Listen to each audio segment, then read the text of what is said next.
Hello and welcome to another episode of Honest to Malt with myself, Duncan Donuts, and Mike, aka Two Birds. Mike, how you doing today, my mate? Very good, very good. How are you? Yeah, pretty good. Yeah, all right. Great. Just fought off the flu, and you survived. Yeah. Lesson from that is make sure I got a flu jab next time. That was brutal.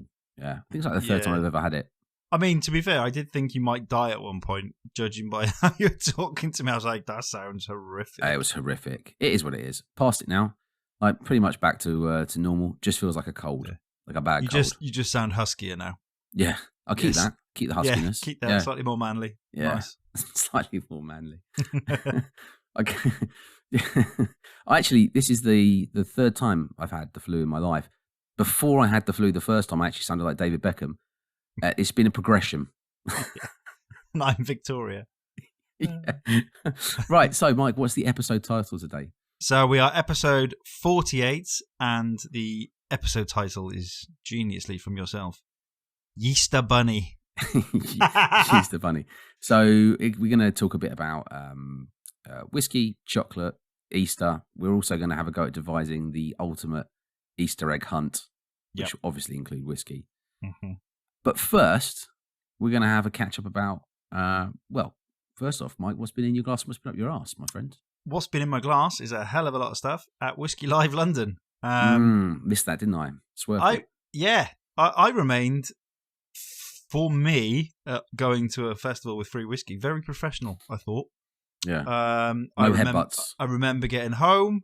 Right. I got the train home. Didn't even have to get an Uber and crawl in at 3 a.m. You turned up later on in the day, though. Am I right? No, thinking? I was there not long after opening in the end. Oh, well I done. managed to get got off quite early. So, yes, very good day. Did you see? Were you hanging out with Chinese Diego or? Just for a bit of preamble, I gave a very, very bad Spanish impression just before this started. Yeah, so he did an impression of Diego before it started, and it sounded Chinese. So he's now Chinese Diego. Chinese Diego. So instead of Diego's nuts, it's Diego's noodles. Yeah, we should say actually, because Diego has his own nut range, doesn't he? Diego does, yeah. So flavored almonds, sort of, that are specifically designed to match up with whiskey types. So are they heavily called sherried, Diego's nuts? peated. Don't think they're Diego's nuts. Can't remember the brand. We'll find out. I'll put a link somewhere. I'll get them from him. But yeah, so Diego, if anyone doesn't know him, at Sherry Hound on his social media. Lovely chap. Looks like Puss in Boots, with his like big eyes. Very handsome chap. Rugged Spaniard. Insert any picture of. Yeah, so met up with him quickly, and yeah, we sort of bounced around a few stands. I took in quite a lot of sights.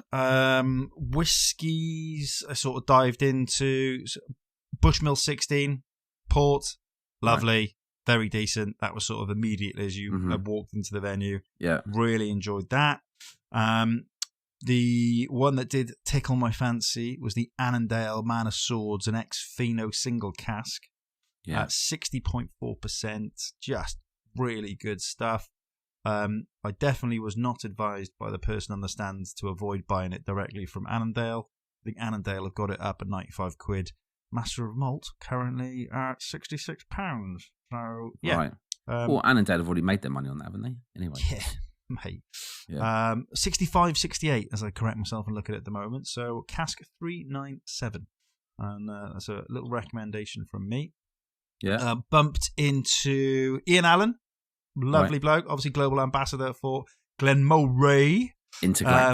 Intergalactic brand ambassador. Thank you. Also there was Stephen Woodcock, head of Whiskey Creation, who was still chuckling away at Ian's nickname. Which he is trying to get spread around the company. Right, Ian, okay. That's not our fault, to be fair. That was Ian's own fault. That was Ian's own fault. Ian less than impressed at how well that has been doing the rounds at Glenmorangie. Oh man, he's such a nice guy as well. And Jules Mason was on the stand again. So wicked team on the stand. They had some of their Amarones, Amontolados, and obviously 1821. So I had a few of those. Bounced about then, found a little independent bottler I haven't come across before, and I am going to bastardize this. Stubart independent bottler. Okay. Stiubhart. Stuihb. STI. STI. That's a great start, isn't it? You can take one pill now; it'll get rid of it all. Yeah. So Stiub Heart. Stiubhart. Okay. Stupid. Anyway, they had a Bunnahabhain 10, peated, single cask strength. That was absolutely delicious. Really, really nice. That's 80 quid from their own website. Bottled up in Fife, I think. But yeah, I think 80 quid is pushing that boundary for me on price for a 10-year-old. But single cask strength, peated Bunna, yes, please. That was very, very good. So far you've referenced 3 whiskies. I suspect you might have tried 30 upwards, or did you not? Were you really well behaved? No, I didn't do that many. If I'm honest, I kept it sensible. So I bumped into Claire Vulcans at Torre Vague. Oh, yeah. Then got into a lot of master classes. So the White and McKay team snuck us in, and we didn't leave. So we managed to sit through the Dalmore masterclass, the Fettercare, and the Jura. Now. Right. Lots of whiskey on the floor then. Okay. Yeah, so I had to put a sort of an acknowledgement of my own errors and attitude out on Twitter and social media where I said, when I'm wrong, I'm wrong. And it was a bottle of Jura 21. I saw that. Yeah. Absolutely lovely. Really nice dram, but it's 21 years old. So, yeah, pricey, I'd imagine. They then had a... 46%, quite young, absolutely amazing, really, really good. So there's 2 banging Juras, and I was like, oh man. And I actually spoke to Kirsty McCallum after. I went, look, I got to be honest, I don't like Jura. I really don't like Jura. I'm quite publicly about not liking it. And she was like, what? You're just a friendly guy, Mike. Yeah. And I went, but those 2 are wicked, and that young stuff was amazing. So don't mess about with it anymore. Like, start putting some sort of higher strength stuff out younger, because it really worked. Just go for it. And yeah. So hopefully, obviously, stations above my actual, or slightly above my station, they might listen to me and put out younger stuff at stronger. That would be good. But yeah, no, that was nice. What was it? What was the, like, you've dashed straight into drams, but what was, and I appreciate the fact that I asked you what was in your glass, but what was the venue like this year? I mean, before it was HAC, Honourable Artillery Company in a city. Yeah, it was there before, which is also where the car show is and a whole bunch of other stuff, which is actually a wicked venue overall. With a giant cricket pitch. So where was it now? Like southeast London? It's down in Woolwich. It's at the fireworks factory. It's basically like a gentrified area of Woolwich, which is hard to believe in itself. But yeah, venue was a lot bigger, more space. The How Friday busy was it? Didn't feel that busy. It obviously did get busier on the Friday, but because we took ourselves away to the masterclass area, it kind of, I missed that buzz. There was a few drunk Wasn't you there? You were on the trade day. There. Anyway, weren't you? It was trade, but it was open to everyone else. Okay. Yeah, so I think, it's a decent enough venue. What's been up my arse is transport, because it annoys me so much. It's actually it's not too far from where I live now, in a straight line. But for me to get home, I had to go back into London to come back out. Yeah, of course. You had to go to Central and then back out. Yeah, that's just a pain. That's classic. Yeah, but that's just been, that's annoying. I've done a lot of commuting. You should have just got an Uber home. You just got an Uber home. I did think about it, but then I thought. But then you'd still have to go, you've still got to get over the river. So you've still got to go either left or right, haven't you? You can't just go directly home. I mean, what twisted my arm was going for a bit of food with Andrew Lenny, Kieran Healy-Ryder, and Kirsty McCallum from White and McKay. Right, okay. Yeah, that did twist my arm and stayed, and we had a lovely old chat afterwards. We watched Scotland. Check you out. Watched Scotland get hammered by the Netherlands, which was hilarious. Andrew was going absolutely crazy, and obviously with Diego as well. But interesting people I bumped into, obviously apart from those. Yeah, apart from the people you went to dinner with. I had a great dinner. Yeah. Plus, I met some interesting people. Here we go. New independent bottler on the horizon. Chap called Luke Patience, and his bottling company is Unkilted. Yeah, got it. What I did there, decent. So heard him chatting, asking about a few questions to Bladnock, and heard him drop that he was an independent bottler, and I was like, ha. So I followed him basically for a bit and then went, wait, what are you doing? Talk to me. So he's about 10 months into the indie bottling journey, and they're probably looking at their first release maybe end of April, start of May. So I was like, right, that would be great to have you on to just talk through the process of what you've been through. So I imagine the red tape is horrific, sourcing stuff. And yeah, it's not often you meet someone that's sort of early to mid-30s, retired, ex-Olympian. He's actually a 3-time Olympian for GB in sailing. So that's yeah, incredible. really, really nice character. Him and his sister have set it up. So hopefully we'll get in touch with them and do something down the line with those guys. And then lastly, another one, a lad called Gurpreet from the Anoka Distillery, Anohka in Canada, Alberta, and he is a proper scientist and was sort of showing off his new make. And he had a 15-month-old Canadian peated whiskey that, no joke, you would have said was wee beastie, if not something stronger, like a sort of Corey Vecken. It was stunning. Really good stuff, and it's only 15 months old. It's like pretty much barely aged new make, right? Yeah, so he won the award for best new make. He is all about experimenting with like yeast strains and stuff. So coming off the back of the chat with Stuart, he was talking about Pinnacle yeast and how it makes a difference. And I said, oh, yeah, but you can get a bit more out of it. And he goes, we both at the same time went, MG Plus. And it was like, we had a nerd off. And it was quality. But no, so he had some really good stories about how he nearly set his distillery on fire on the first run, nearly burned the whole thing down. Because he basically had what can only be described as a jet engine direct firing underneath, burnt the whiskey and nearly set the place. He had flames coming out the side of the distillery. Amazing. Where's the distillery? Alberta in Canada. Alberta, so he knew about Black Fox and stuff, and he was like, they're crazy, they age outside. So, yeah. Those crazy Canadians, eh? Like making whiskey with jet engines, keeping it outside. What are you talking about, eh? Minus 30 degrees or whatever. Yeah. Big shout out to Canadian Jeff. We haven't seen him for a year. Oh, my I miss days. Jeff. I'm going to drop a random message to check in on him. Let's just try and meet Canadian Jeff. Yeah. Up for a drink, essentially. What a character. Yeah. But yeah, so that's kind of my long-winded review of what's been in my glass, up my arse, and Whisky Live London. So, take a breath. How about you? What's in your glass? What's been in your glass? And what's been up your chuff? Well, I'll just focus on the most notable things of the week. I did a lot of sample swapping. So, shout out to Pad Whiskey, Andrew, and also to Brian VR46. He's like a motor. I think he lives in Northern Ireland. He's into his motorbikes, and I think he's an electrical engineer or something like that by trade. Lovely guy. Anyway, we've done a sample swap. He sent me actually 3 Irish whiskies and 2 Woodrows to try. So I've got the nice. I've got the new Teeling Crystal Malt, and I've also got a Redbreast Tawny Port to try, and one of the Dingles that I can't pronounce, Griansad and Gim, something about Graham leaving, something like that. Probably means Graham is leaving. Yeah. But anyway, it's great because Graham and Faye are moving on, aren't they, from Dingle? In other news, I didn't know that. I've missed that. Yeah, they are. Yeah, but there's been a ban on a certain length of shorts in Ireland across the whole country. So actually, quite a few people having to leave, including Graham. Yeah, they're people who aren't willing to wear slightly longer shorts that are more appropriate. So sad, isn't it? Well, so I hope if you're listening, I hope you're doing well in whatever your next pasture is.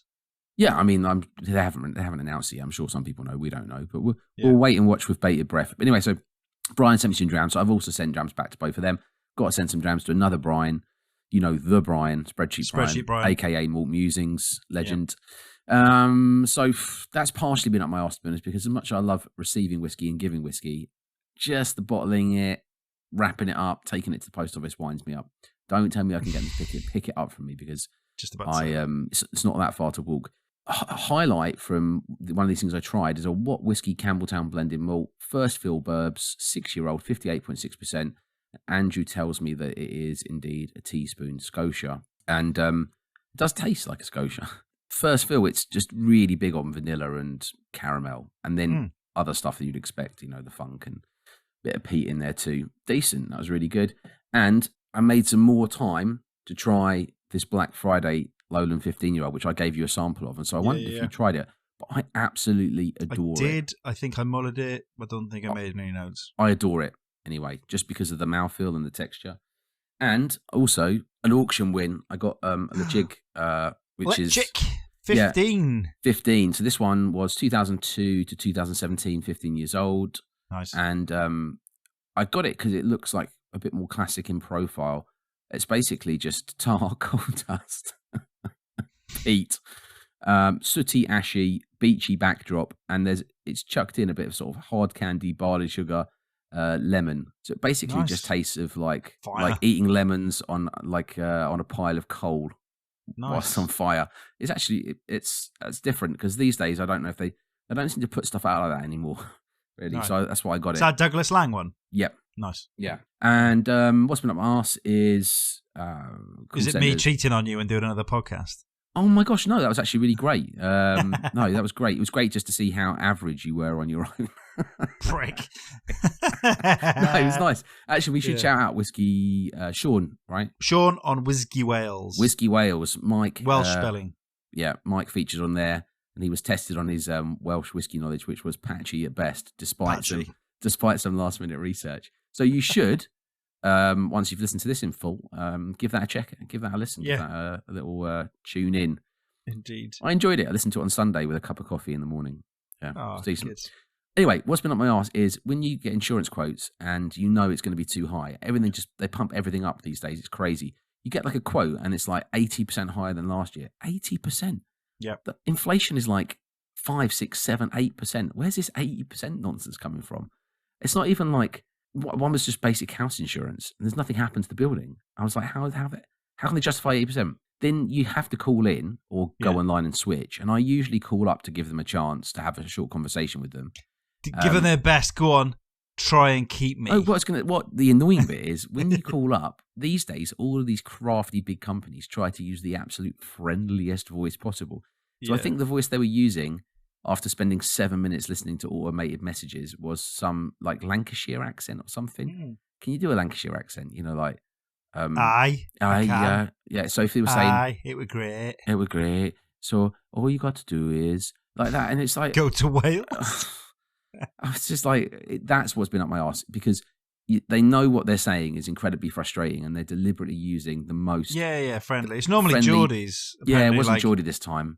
Yeah, I think it's Geordie. Wales is quite high in the friendly voice thing. It's like, I'd love to try and help you, my darling, but we can't cancel it at the moment. If you do cancel it, it's going to cost you £140. Not even the people that are speaking. So, like, before you even get to the call centre, people to actually speak to somebody, they're using the automated voice message. We know you're waiting, sir. Yeah. We love your call. Choose 3 for blah, blah, blah, and choose 4 for blah, blah, blah, and choose 5 for blah, blah, blah. And we're so happy to have you on the line. Just a few more minutes of options. And so it's really winding me up. But my point is, I'd love to see them just use something like a sort of chalkboardy type voice, you know, to do that kind of stuff. And just What's a chalkboard voice? Just get somebody with a really annoying accent. Just like it's scratchy. And just do what they actually want to do, which is basically get you to hang up because they don't want you to be on the phone, right? Yeah. So what my point is, I don't understand why they use these friendly voices because people are still irritated. If they had somebody that didn't have that calming voice, I would have already hung up. I would have already changed my insurance policy, which is obviously what they want. Otherwise, I wouldn't have 7 minutes of automated messages before you get through to speak to somebody. So after talking about customer services last week and how much you love good customer services, you now want someone to be abrupt and rude to you when you're trying to do something. It just feels a bit duplicitous, like all the nicey voices. Oh, fucking hell, hang on, let me get at Google. Yeah. Anyway, so good thing from the week was I was having a walk earlier and I had a wee idea, and so I messaged Master and More about it. I said, how about giving credit to people's accounts? Because obviously most people have a Master and More account, right? Yep. How about giving, anyone could do this, but Master and More have the depth of bottles, sales, and whiskey content, right? Because they have reviews on their website. And so actually, they're accruing quite a few reviews. Yeah. And they have your account information and they do discounts and codes.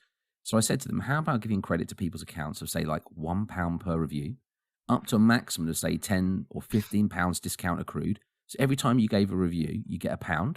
And that would add up, for example, to a maximum of £10 or £15. People are just going to take the piss. No, but it couldn't go beyond that because they've capped it, right? Then it resets once used. This could motivate more people to leave reviews on your website and lead to more sales. Do you know how many bottles I buy and I drink from them, and I just don't leave Maybe a if review it was on the like website. a maximum of a tenner. Yeah, it just said maximum tenner, didn't I? Over like 80 quid only. You can only use it against purchases over 80 quid. Yeah, I mean, they'd have to have some conditions, like maybe you have to spend more than 50 quid or whatever. I'm sure they'll work out the fine tuning. But I feel like that'd be an easy way to like say thanks for actually leaving a review and motivate people to give more reviews and give a bit of discount back, maybe lead to more sales.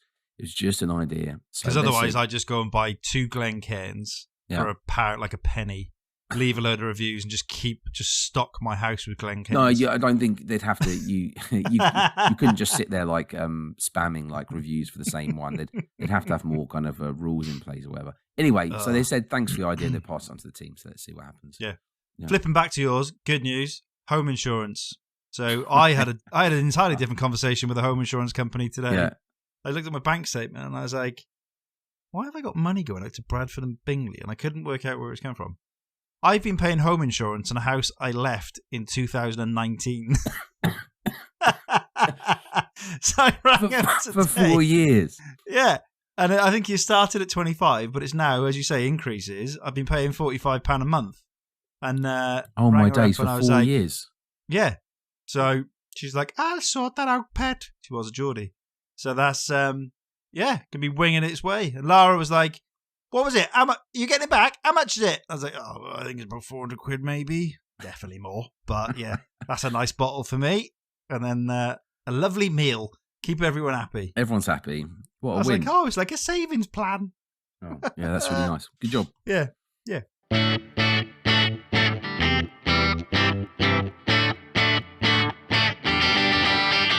So, Easter episode today, loosely tied in Easter episode. Yeah. I thought the first most obvious thing for us to do would be to discuss chocolate and whiskey. Discuss what? Chocolate. You turned into Jabba the Hutt. Jabba the Hutt. Sorry, I've really just my miss of chocolate. Just for people that regularly listen to the podcast, my voice is not the best at the moment, so apologies for that. Yeah, chocolate and whiskey, but chocolate and whiskey. I mean, good combo. It is a good combo. I don't think you can really get it wrong unless you go sort of apprentice on it. So if you've ever seen The Apprentice, they'll do stupid things like they'll give there's 2 teams. Usually it's boys versus girls, men versus women, right? Although, to be fair, judging by the mental acuity of some of them, maybe it is actually boys versus girls. Have you got a thesaurus out today or something? No, I usually just dumb it down for you, Mike, but I've just decided to let loose. Great. So, I think they did an episode, and my view on chocolate and whiskey is just don't mess it up. Don't go for like chili chocolate or something random like that. Yeah. Don't go for like any ridiculous flavors. I think there was an episode on The Apprentice where they just made stupid flavors. Chocolate is best when it is good quality, milk or dark chocolate. Yep. Salt works with it, caramel works with it, mint works with it, orange works with it. I mean, where else do you need to go? I remember my first whiskey and chocolate experience was probably Whisky Live in 2016 with Claire Volkins. Right. Got chatting to her. It was the first time she'd helped out on a boutique stand. And chatting away. And she pulled out the Lindt salted caramel chocolate. Ooh. She's like, have a piece of this and then try this Tennessee bourbon. And my word, that was a life-changing experience. I was like, life-altering. Yeah. You were hit by, moments later, you were hit by a train. Yeah. Stunning. Like, it paired so well. The chocolate transcended like fucking everything. It was just beautiful. It worked so well together. There's a chocolate in Japan that's like that. It comes in fancy boxes. That's some sort of special type of chocolate they only make in Japan. That's similar. It sort of does feel a bit sort of transcendent. And then you eat a whole box and you just feel the same thing you always feel after eating lots of chocolate. Yeah. Guilt. Sadness. Yeah. But just looking down and poking yourself in the belly, just shedding a tear. Why did you do it while you're still eating the fucking Quality Street? I feel like now's a good time to remind people that chocolate Glencairns are officially a thing some places in the world. And that for me feels like maybe the ultimate indulgent Easter treat, which is somehow make or get hold of some chocolate Glencairns or whatever, some sort of drinking vessel made out of chocolate.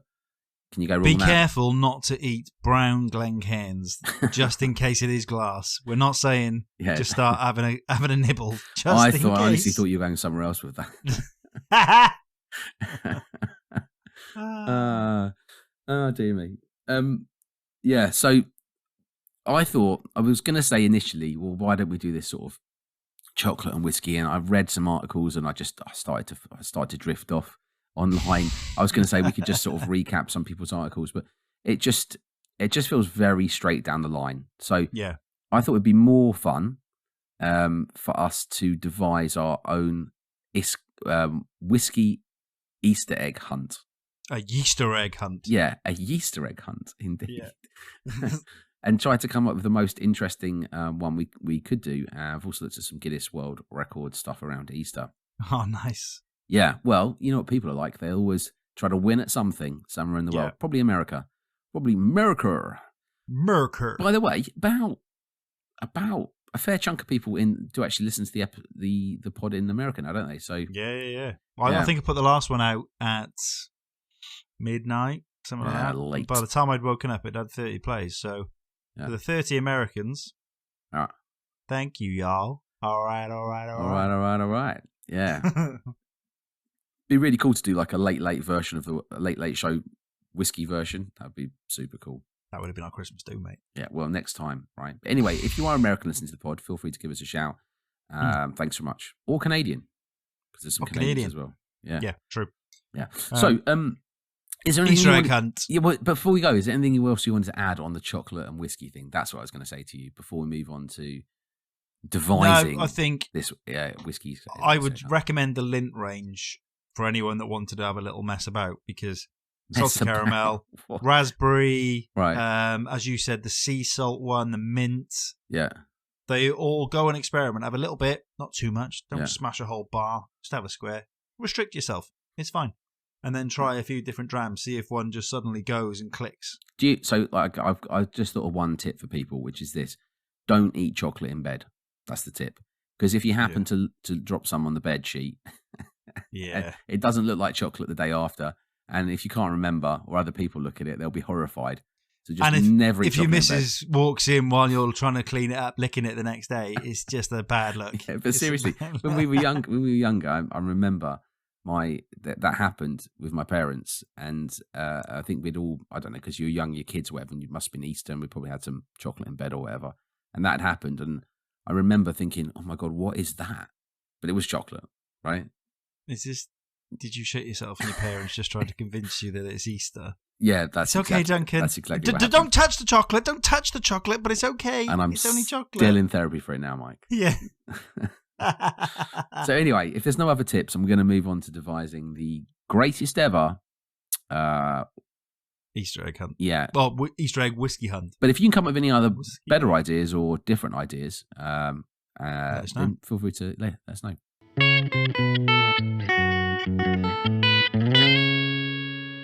So, the first thing that stands out to me, I'm just going to pitch in straight away with something, which is, I feel like it wouldn't be that difficult to make whiskey-shaped chocolate, as in the hot, like a 70 bottle version of whiskey that was wrapped in foil instead of an Easter egg. So basically, it'd be like, it just looked like a whiskey bottle, but it'd be wrapped in foil. Okay, good. You going with me on that one? Yeah. Now, if you did that and it was wrapped in foil, it would be possible to host a hunt where some of the bottles were real bottles, and you wouldn't know until you'd picked it up. So you could have, for example, one real bottle of whiskey, and everything else was chocolate. That's good. That's good, right? Yeah, that would be exciting. Yeah. Do you know what immediately came into my mind when you said about this? Getting samples, little miniatures. Yeah. And essentially getting a load of people together, do a tasting or whatever, get them absolutely smashed, and then send them out into a field with a little basket hunting for miniatures that you've got hidden around. You know, like toddlers go hunting for eggs and they miss their baskets and stuff. Absolutely obliterated adults, drunk as hell, trying to find miniature whiskies and then film it. I think that would be hilarious. Yeah, and whatever they find, they get to drink, right? Yeah. That was the first thing that popped into my head. Yeah. Just, someone missing their basket like 4 times, just dropping it and just going, well, it's funny you should say that, because I was trying to think what has been done, and I feel like it's a miss. I can't believe I haven't seen a distillery that does an actual replica of their own bottle in chocolate for Easter as a gimmick, but I guess distilleries don't really do a lot of gimmicks. But equally, doing like a crossover with the chocolate with the egg with like a miniature inside it would be pretty cool. Have you seen that? I don't know if I've seen it. I can't believe that it's never been done. I mean, I feel like it probably has been done, but that would also be pretty cool. And then I started to think, how would you make it more fun, right? And I feel like the location obviously would make a difference. So I for a start, I'm pretty set on having replica whiskey bottles made out of chocolate, and then 1 or 2 real bottles, right? Good. So where are we going to host it? Where's the venue going to be? You'd have to have multiple around the UK. It's going to have to be like 1 per major city. Have you seen what Cadbury's have done online? Yes. They've done some sort of digital app thing where you can hide stuff for people and tell them where it is. Yeah. It's the treasure hunting type game, and it's just all on GPS coordinates and things. Yeah, it's actually pretty cool. Yeah. You decent. could easily do that. Yeah. Spirit of hunting chocolate. So that's going to be misused somehow, imagine you wanted chocolate and you fucking got whiskey. Find a body. Like, I mean, it's going to be people going, find a body. God, you've gone dark. No, I'm just saying, like, I mean, if you, some people could do that and then share the coordinates. How was Easter? Shit, you would not believe. Share the coordinates with people, and they could find something they don't want to find, couldn't they? So I guess that's not going to be Cadbury's fault. Just wanted chocolate or whiskey, and I ended up 16 hours in a police station trying to explain why I was digging up a corpse. I was pretty sure the egg was underneath the body. Yeah, that was my explanation. Oh dear! Someone say crime scene. Don't disturb it. Anyway, so I was thinking, wherever it is, it would be really fun if the whole notion was that there was 1 bottle that you could actually find. But when you've got that bottle, people would be like dodgeball or something like that, where people can get like ruled out. Yeah, like it was like an active throwing bottles at each other. No, not throwing bottles. Like paintball or dodgeball, some kind of way of tag. Okay, right. So basically, it becomes like this great egg escape. Like you're trying to get away, to escape with the bottle. So it would be like a hunt, but you can be ruled out. You could use somehow. Maybe the little like the mini eggs filled with cream, and you could just launch them at people, and they're going to blow up when they hit them. I'm sure they'd still hurt. I just meant like a softball in dodgeball or whatever. Got to add a bit of pain into it, keep it interesting. And then I'd love to. I was trying to think of a way of sort of craning sort of go-karts in there, and then I couldn't get past. Do you remember like the episodes of Funhouse when they'd come out and they'd get onto those go-karts and they'd just go around in like circles, grabbing tags off the side? So then I was imagining that if you had these little go-kart things and you were going around, you'd have to pull the eggs off the side or clues or something like that, and then you jump back out. So that then led me to the fact that I think my ultimate location for an Easter egg hunt would be at the original Funhouse studio. You know when they used to go up the stairs? Would you need Pat Sharp to No, Pat Sharp doesn't have to be it? there. No, it'd be fine. Yeah. Really? Well, okay, go on then. Anyway, do you remember it was like a mountain they'd climb up and they'd go into the different sections, right? That is where I want to have the Easter egg hunt, in the original Funhouse. That would be very cool. That would be so cool. And then when you've got your egg, you come down, or your bottle, or whatever, whatever you've got, you come down and you get into those stupid go-karts. I can't even remember the point of what they were doing. No, they're just going around grabbing medals or tokens or something. I don't know. Yeah, I never really fully understood that bit, but sometimes it still used to go wrong, even though like they'd managed to steer off. It was going about 2 miles an hour. Still crashed. Mate, those go-karts are hard to control. I remember going on Telethon 90 in the HTV Wales studios, and I was picked out of the audience to drive a go-kart on TV live. Right. And I drove it off the stage. So it was a circular stage, so I had 2 wheels off. Yeah. So I was just on an angle, driving round and round the fucking stage. I just remember looking out at my parents, my dad just shaking his head at me like, that's not my child. But no, I had a slightly different thought. Yeah, go on. which I think is actually be pretty damn cool. It was probably left it too late now, but you could organise something like that. You know, as you get like London Cocktail Week, and each bars have a certain a certain cocktail, and you've got to go around and visit them all and mark it off your cards. Yep. You could have like a break-even dram in a number of like different bars around like London, Edinburgh, Glasgow and stuff. So it's like a whiskey hunt, essentially, where you'll just go and visit for one day, something that is maybe quite heavily chocolate-based in terms of flavour, and you can go around and get a decent dram at a non-expensive price. But that was my thought. How does that link back into eggs or it chocolate doesn't. somehow?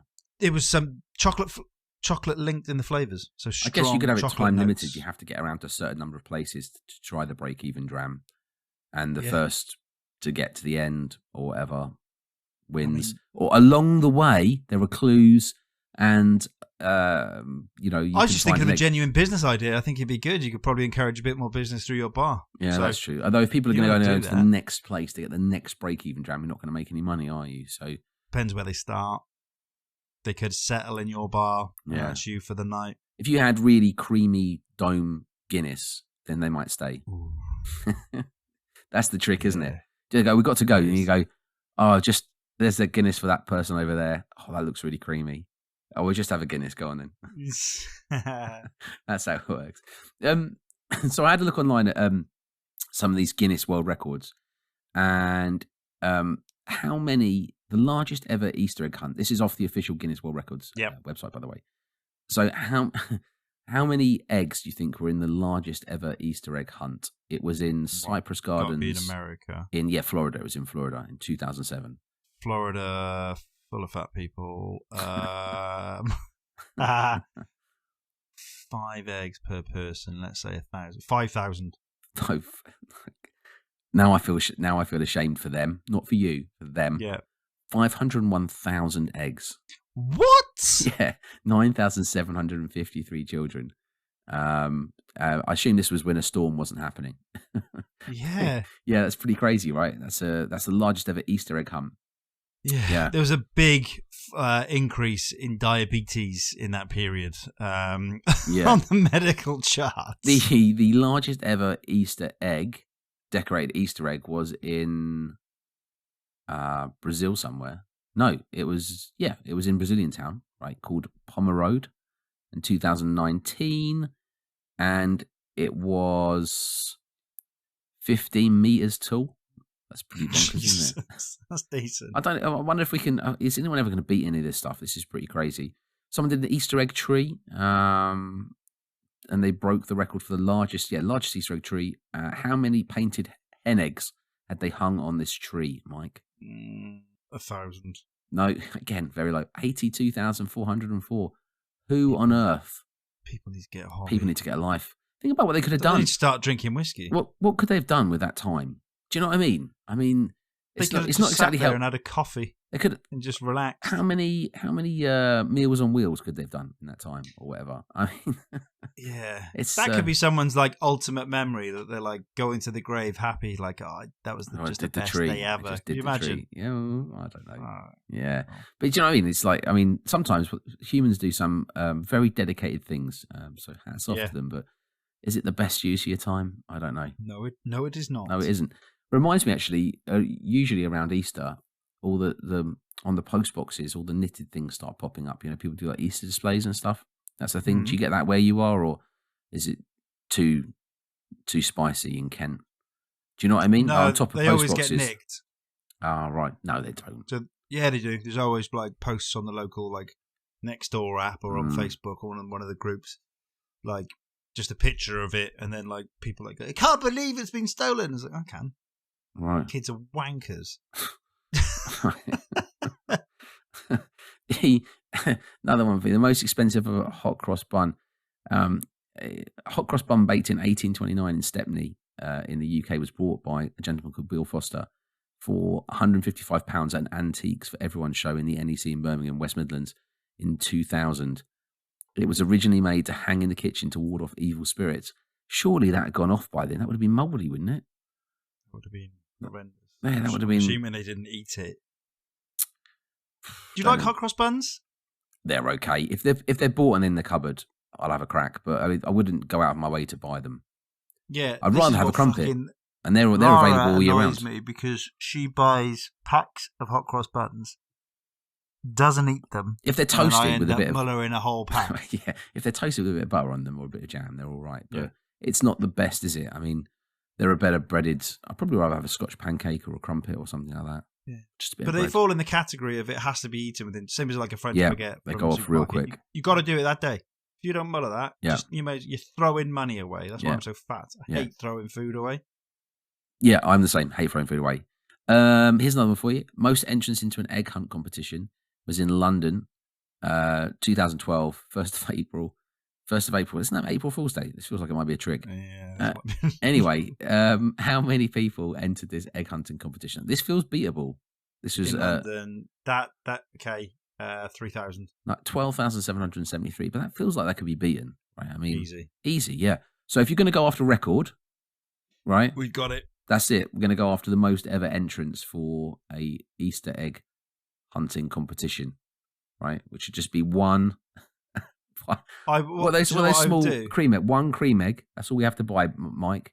And mini eggs. Yeah, just a mini egg, single mini egg. And in a field line somewhere, them all up and only put it a meter away from people. Yeah, you just get a line of like 15,000 people. We've got this. What we do is, we'll go to a gig, or a football match or whatever. And there's like 40,000 people, and we'll just chuck an egg on the floor and say that everyone has to find it. Everyone look for it. It'd be under the seat. Sellotape under the seat. Sellotape under the seat, and we'll win that Guinness World Record. Yeah.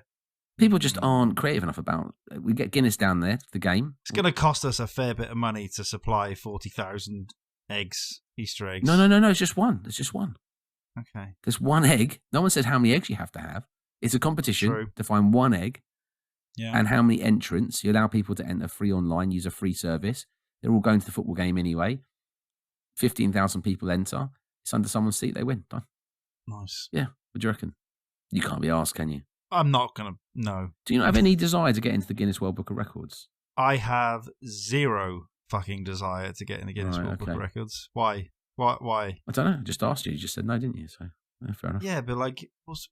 Oh, I mean, it wouldn't be a bad thing. I mean, if you pick something, I wouldn't say no to being in it. You were the person that was really keen to do the SMWS tasting, hoping you get a certificate, and you're yeah. And I forgot about it. You didn't do it. No. That's funny. So, I did get a certificate though. Oh dear me.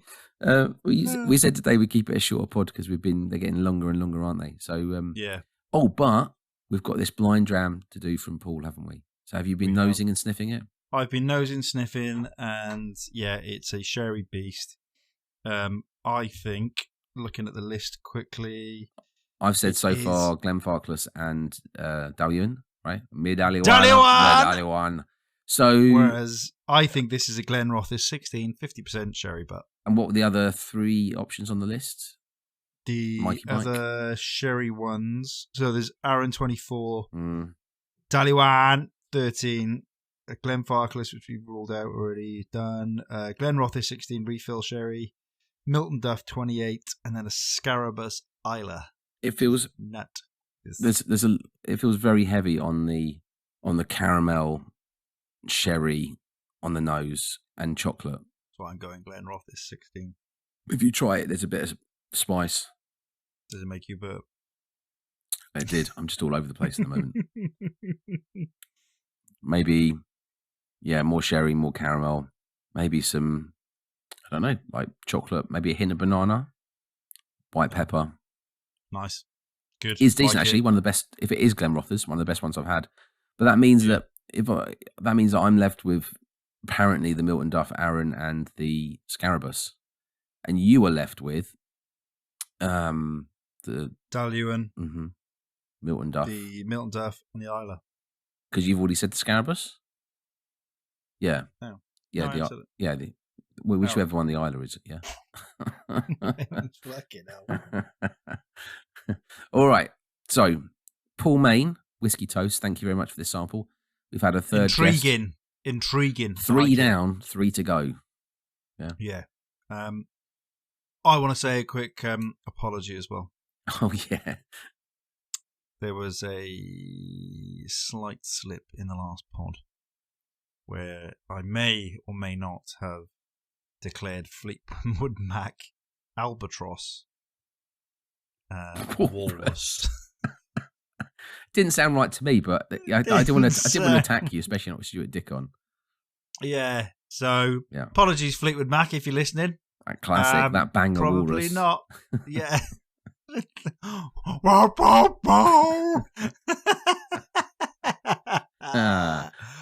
a song in that. Yeah. Well, thanks so much for me. Look forward to getting our road trip mini-series underway. Yes. And lining up a couple of other guests. Indeed. And thank you as always for listening. Follow us in all the usual places at honesttoamalt.com, at honesttoamalt on Instagram, Twitter, everything else. Thank you very much, and we'll see you on the next one. Bye.